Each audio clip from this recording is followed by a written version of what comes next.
Muraho neza bakunzi ba YesTV Rwanda, ndabaramukije cyane mwese mukurikirana uru rubuga rwacu kandi ndabashimira ko mwadushyigikiye icyizere mukadukurikira kuri YesTV Rwanda. Turabagezaho amakuru agezweho ku ikoranabuhanga by'umwihariko ku bijyanye na cryptocurrency n'ibindi bitekerezo by'ingirakamaro bizabafasha kugira ubumenyi bwagutse. Uyu munsi turabaganiriza ku cyiciro gikomeye cyane muri Pi Network Open Mainnet, kuko abantu bamaze iminsi bayitegereje kandi bakaba bayitegeranyije amatsiko. Muri kino kiganiro turaganira byinshi ndetse tunabagira inama y'igihe Open Mainnet izaba yageze ku gasongero, iri ku musozo, uburyo tuzabyitwaramo kugira ngo tutazabura cyangwa se ngo duhombe ahubwo tuzunguke, kandi turababwira n'ibyo tugomba kuba twujuje kugira ngo tube turi tayari kuba Open Mainnet. Njye mugiye kubana muri kino kiganiro nitwa Gasigwa nk'ibisanzwe, ndabashimiye cyane. Mu gihe Pi Network cyangwa mu gihe Mainnet izaba ifunguwe, ni ingenzi cyane ko mwitegura neza kugira ngo mutazacikanwa n'amahirwe ari imbere. Dore ibyo mugomba kwitaho kugira ngo mutazacikanwa, niyo mpamvu mbabwira ati kwitegura mbere ni ingenzi, bikaba byiza kandi byose warabirangije igihe yabaye kandi neza cyane. Nka YesTV Rwanda ntabwo twifuza ko uzahomba. Ikintu cya mbere ugomba kuba uri tayari igihe yafunguye ni ukuba wararangije KYC.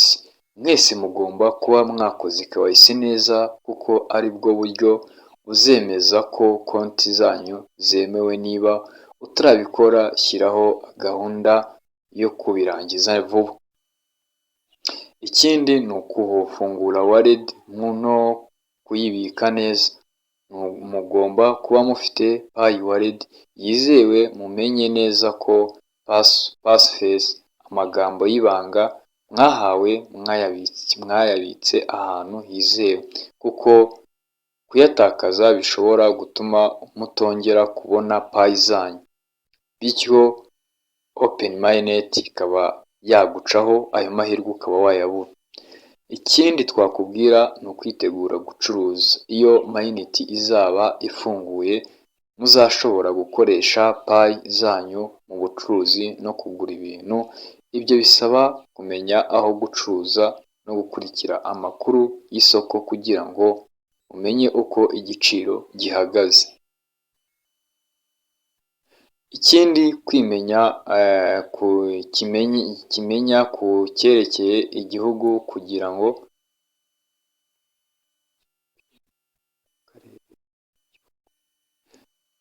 Pi Network itera imbere mu Rwanda, dukwiye gukora ibikorwa by'ubucuruzi bihereye iwacu. Rero murebe uko mwakoresha Pi mu kugura no kugurisha ibicuruzwa n'ibikorwa byanyu. Ikindi mukomeze kwirinda abakora uburiganya, scam. Ntihakagire ubasaba amakuru y'ibanga cyangwa ngo abizeze ubucuruzi butizewe. Nk'uko twababwiye rero, inama yacu nka YesTV Rwanda, igihe Mainnet izaba ifunguwe, mwihutire gufata ibyemezo byihuse byo kugurisha Pi zanyu, mutabanje kumenya uko isoko rihagaze. Hari amahirwe menshi ko Pi izazamuka mu gaciro igihe bizaba bitangiye gukoreshwa cyane mu bucuruzi.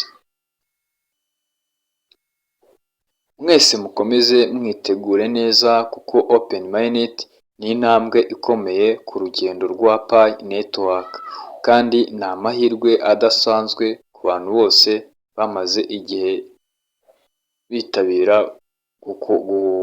gukora payi nka mainnet. Dore ibindi bintu by'ingenzi mugomba gushyira mu bikorwa mbere ya open mainnet cyangwa se ukaba witeguye neza. Icya mbere ni uguhuza konti zanyu na mainnet. Iyo mainnet izaba ifunguwe mugomba kwemeza ko konti zanyu yo muri Pi network ihujwe neza n'urubuga rushya rwa mainnet. Ibi bizafasha kugira ngo Pi mwakuye zibafashe kwimurirwa mu ikoranabuhanga rishya, aho muzashobora gukoresha cyangwa kugurisha Pi zanyu. Icya kabiri, kujya muri community zizewe. Jya wifatanya n'abandi bakoresha Pi network mu matsinda yizewe, yaba kuri WhatsApp, Telegram cyangwa Facebook n'ibindi bizagufasha gukomeza kubona amakuru agezweho no gusangira ubunararibonye n'abandi. Icya gatatu, kwiga ibya cryptocurrency. Ni ubucuruzi nubwo Pi izaba imaze gufungurwa, kugira ubumenyi ku isoko rya crypto bizagufasha gufata ibyemezo byiza, gukurikirana hafi uko ibiciro bihindagurika ndetse niga uburyo gukoresha exchange, amasoko yo gucuruzamo cryptocurrency. Icya kane, kwitegura kwagura ubucuruzi. Fata igihe cyo gutekereza uko ushobora gukoresha Pi mu bucuruzi bwawe cyangwa uko wabyaza umusaruro aya mahirwe. Ushobora gutangira kwakira Pi nk'uburyo bwo kwishyurwa cyangwa ugashaka ibicuruzwa ushobora kugura ukoresheje Pi. Icya gatanu, kwitonda mu byemezo. Ntukagire igikorwa cy'ubucuruzi ukora udafite amakuru ahagije.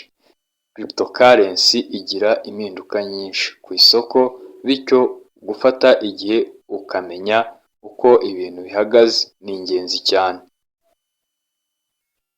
Icy'ingenzi twakubwira nka Yes TV Rwanda, izakomeza kubagezaho tutorials, inama z'ubucuruzi n'amakuru yizewe kuri Pi network no ku zindi cryptocurrency. Turifuza ko muzabona ibisobanuro birambuye kandi byoroshye, kubafasha gukura no guteza imbere imibereho yanyu n'ibinyuze mu ikoranabuhanga.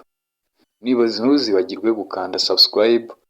Niba utarayikora, siga igitekerezo cyawe cyangwa ikibazo ufite mu gice cyabigenewe comment. Sangiza aya makuru inshuti z'umuryango wawe kugira ngo nabo bazagire amahirwe yo kwitegura neza open mainnet. Kandi turifuza kubagezaho n'andi masomo nka exchange forex trading.